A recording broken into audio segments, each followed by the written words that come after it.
What is going on, cryptocurrency investors? My name is Landon. You are watching Crypto Review Central. On this channel, you can find daily cryptocurrency videos that cover a wide range of topics. This channel is evolving into a more advanced look at the markets, including fundamental analysis as well as anything that is trending in this space. We are constantly having a look at these diverse cryptocurrency markets and their respective prices, and always speculating on what the future might bring. Where will all of this end up? It's anyone's guess right now.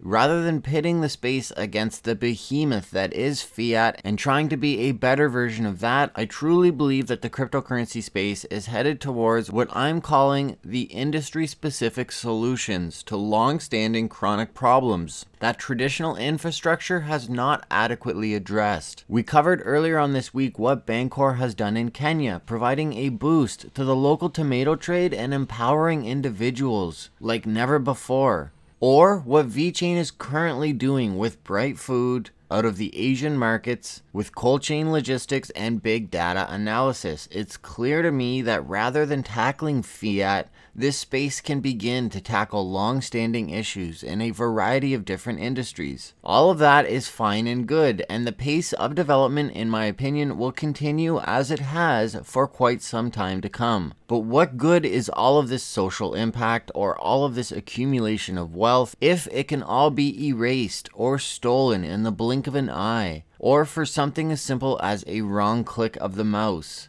You're not entirely unfamiliar with a split-second decision that can cause a lifetime of misery. You do see it all the time in murder mystery stories on television or in movies, my personal favorite being 48 Hours Mystery, or a fatal car crash that you or a loved one have endured. Split-second decisions that cause irreparable damage. The world is full of predators, and it's part of the human condition. Cryptocurrency is not immune to the likes of a scoundrel. And as this space continues to grow and emerge into the mainstream spotlight, it will consistently be under heavy scrutiny by not only government officials and CEOs looking to utilize this marvel of technology, but by people looking to steal or scam their way into wealth. There's a few big stories that I'm going to cover in this video, namely BitConnect, and I do have an update. Just one day ago, the alleged leader of BitConnect was arrested at Delhi Airport on Saturday. This comes 7 months after the BitConnect platform abruptly shut down its online exchange, and the asset still exists. It's still worth 67 cents with an unknown 24-hour volume and an abrupt decline in its price and overall valuation. With just a $6 million market cap, it's actually a lot bigger than I thought it would be and worth a lot more than what I thought, although it's down from a high of over $400. With some spikes coming to about 4.25 or a little higher than that. It was really impressive when it was operational, but it was long known to be a sketchy situation. Fast forward to today, and we have a Reddit conversation discussing just that, scams and fraudulent activity in this market, and brought together people's opinions and experiences in dealing with cryptocurrency security. It's also easy to assume that since this space is built around cryptography, that it will naturally be able to deter or fight off would-be thieves. That's very far from the truth, and although Bitcoin itself has never been hacked, those that house the asset or transact on the network can most definitely be duped. We've talked about the barriers to entry for cryptocurrency on this channel before, very recently in fact, specifically that the required foundational knowledge a person has to have to safely transact on any blockchain-based asset is quite high. The barriers being complicated wallets, storage, very long character strings for passwords, and phrases that make no sense whatsoever that if lost, so are your cryptocurrencies. As the industry grows and more users and innovators enter this space, hackers and scammers come out of the woodwork to prey on vulnerabilities. There's a great Hacker Noon article talking about how hacking affects more than just exchanges, and more importantly, which steps you can take as an individual user to protect yourself and secure yourself against these would-be threats. Cybersecurity company Carbon Black reported that $1.1 billion worth of cryptocurrency was stolen during the first 5 months of 2018. In the unregulated world of cryptocurrency, responsibilities lie with the individual to make sure that their own crypto funds are secure and their respective ICO investments are sound. So what are the hackers and scammers up to, and what can the individual investor do to protect their funds? There are a number of commonly used practices for scamming people out of their crypto funds, starting with what the majority of people will initially gravitate towards, a cryptocurrency exchange like Coinbase, where you can make your first purchase of Bitcoin, Ethereum, Bitcoin Cash, Litecoin, and now, as of just this month, Ethereum Classic. From there, many will simply leave their funds on the exchange, causing hardcore crypto enthusiasts to cringe.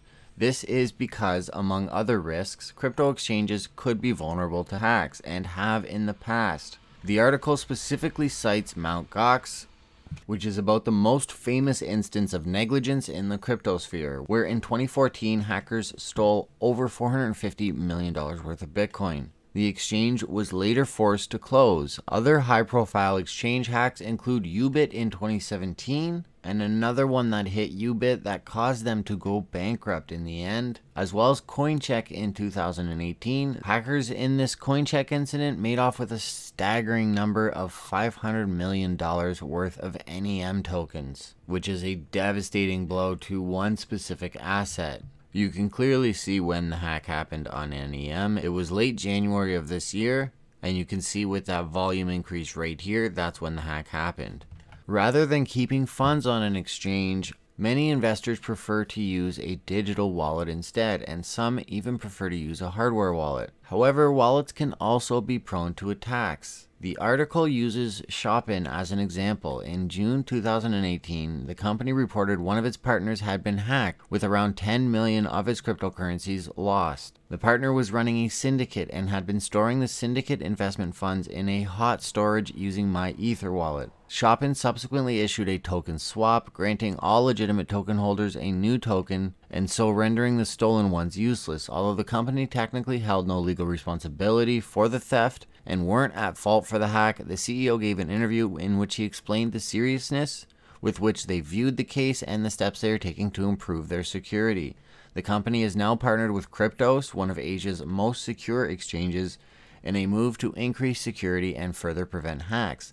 In this case, the company acted from a position of extreme responsibility, leading the way for ICOs to ensure their tokens are traded as securely as possible. There's been a number of other exchanges that have come forward and paid the debt from the assets that got stolen, regardless of their own personal fault or their own negligence in security. All of the hacks generally result in an increase in security and an increased scrutiny from the development teams on improving their own individual security, all of which are at varying levels of completion depending on the asset. Just because a blockchain project is decentralized, it shouldn't mean that nobody is willing to take responsibility if things go wrong. The invaluable information that's learned through these relentless hacks and scandals is and will continue to be used to adequately prepare ourselves for such instances of vulnerability, despite the barriers for entry into the cryptocurrency markets being ridiculously high and a point of contention among those wondering when Lambo or when mass adoption. Both words are incredibly overused and should be taken a lot more seriously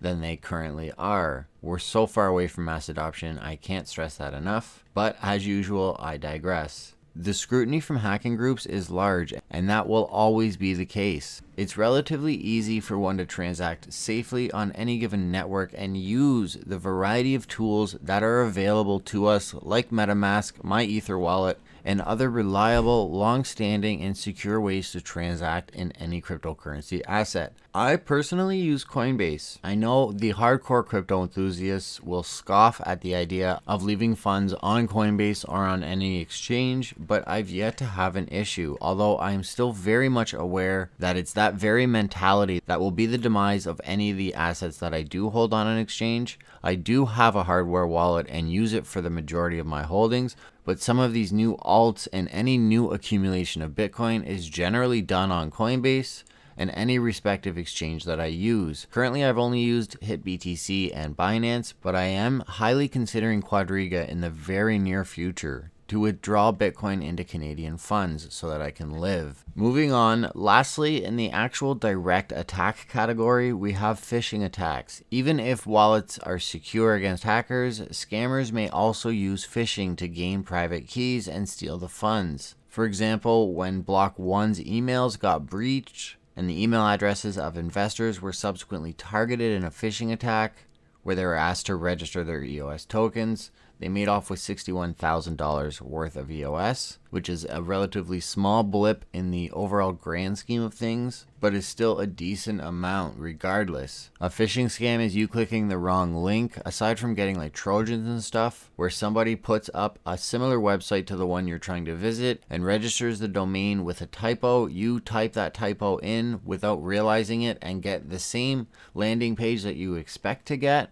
Put your username and password in, and that's really all you have to do, and your information is compromised. Lastly, we have not something that's a direct attack on your current crypto holdings, but a scam ICO or an exit scam. Much like BitConnect and so many before it and after it, ICO scams are now becoming so commonplace that the US SEC took a creative step to warn would-be investors by setting up its own fake ICO page in May of this year, along with some memos and warnings to the investor base about how to avoid these scam ICOs. This came immediately after a Vietnamese outfit, Modern Tech, raised $660 million from the sale of its Pincoin token and promptly disappeared with the lot. This exit scam is one of the most common risks of ICO investing. Investopedia states that in 2008, around 80% of ICO were scams, with only 8% ultimately trading on exchanges. Other than BitConnect, there's a few notable assets that I'd like to bring to light regarding the idea of an exit scam. First, it's SaveDroid's public relations stunt earlier this year that caused a ton of backlash towards the ICO and its CEO, and I've yet to really see much about it other than the headlines surrounding their botched PR campaign. Basically, they were an honest asset trying to do what so many have also tried in starting a new quote-unquote revolutionary way to transfer value and bring their own ICO and crypto asset into the marketplace. The idea of this stunt, we'll call it, was to scare their investors into thinking that they, SaveDroid, also exited, having their CEO post a Twitter picture of him having a beer on the beach and saying something to the effect of "see ya." Their website was changed to the iconic South Park meme, "it's gone," and panic ensued, only for their website to come back online and the big reveal that it was just a stunt. They aren't exit scamming, and it's their well-intended effort to bring awareness to how easy it would have or could have been to do that. But don't worry, they aren't going to do that. Ha! Got 'em. Subsequently releasing a video that cemented themselves in cryptocurrency meme history, in my opinion. Secondly, it's an asset that I'd be willing to bet 0% of you are aware of, and it's an asset that contacted me personally several months back to do a paid ICO review. Lovar token is the name, offering me $800 US worth of their token as a payment. I was intrigued, obviously, but after further investigation, I realized it was a BitConnect lending platform ripoff that really showed nothing about how they were going to use this next level AI technology to trade and offer a 1% daily return. Their website isn't even up anymore, and the ICO has yet to be completed, ending ironically in 2 days. Their white paper was full of buzzwords and very little detail on how the consensus algorithm was being built or anything pertaining to a back-end design or how things would function. They had a screenshot of what the exchange would look like, and otherwise it was a downright scam. Assets like these raise a surprising amount of capital, some well into the millions, but many achieving like over $100,000 or sometimes over $500,000 worth of funding. But the website has timed out multiple times, my internet's half decent, and this is prior to them completing ICO. I don't know how much they've raised, I can't really see too much about it. It's got a general poor rating across a variety of different ICO aggregate websites, but I determined personally that it was a scam and that I didn't want my name associated with it, so I just stopped responding. Actually, I think I did respond, something to the effect of, "you are a scam, why are you doing this?" and I didn't get a response. Another new asset that made headlines for its sketchiness a couple of months ago, and I've yet to see anything further from it, is Monster Headphones. The company Monster Headphones has been bleeding capital for years now, and the overall sentiment from the cryptocurrency space is that this ICO is a cash grab to inject funds into a failing business. This furthers the point I constantly drive home on this channel and any other cryptocurrency content that I do on this wonderful YouTube platform. The onus is ever more and forever will be on you to do your own research.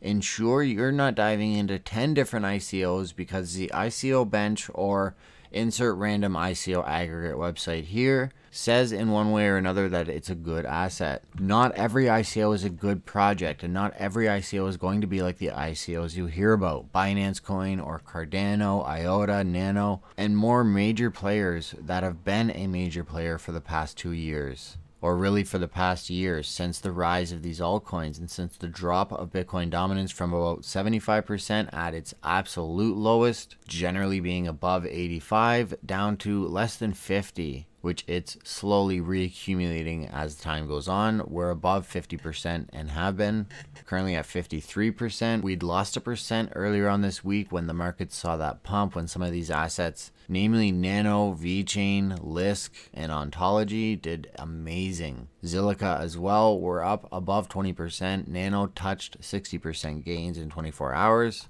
But all of that has calmed down. You can navigate safely, and you can enjoy a lucrative career in investing in or trading cryptocurrency asset. Lord knows I'm trying, and Lord also knows that I'm not alone in trying. As you could assume, but have never been directly told, I'm personally accumulating as much Bitcoin as I can during these deep retracements in hopes that a rerun of late 2017 will happen at any point, ideally multiple points, over the next 3 to 5 years. If even a fraction of what John McAfee or Tom Lee believes will happen does in fact happen, I want to be there to watch my small accumulated amount double, triple, or quadruple in a short period of time, all the while grinding out content not only in this cryptocurrency market, but as I acquire more equipment and the necessary editing skills, I'd love to cover a variety of topics and do high quality daily content on not only this cryptocurrency market, but a ton of other personal interests. That's a whole other video for a whole other time,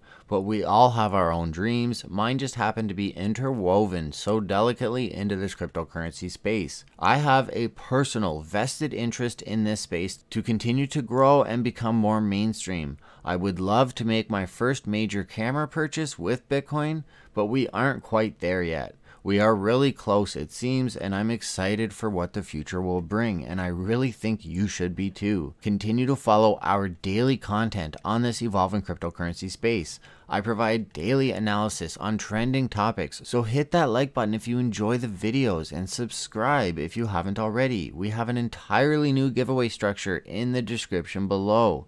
Make sure to leave a comment and let me know what you think about my opinion on transacting safely in these markets, and the hope that we can and will be able to use crypto assets for regular goods and services rendered. Thank you once again to the CRC crew for your continued support. I don't think this current bear market is quite over with yet. Make sure to do all of your own research, and I will see you all very soon.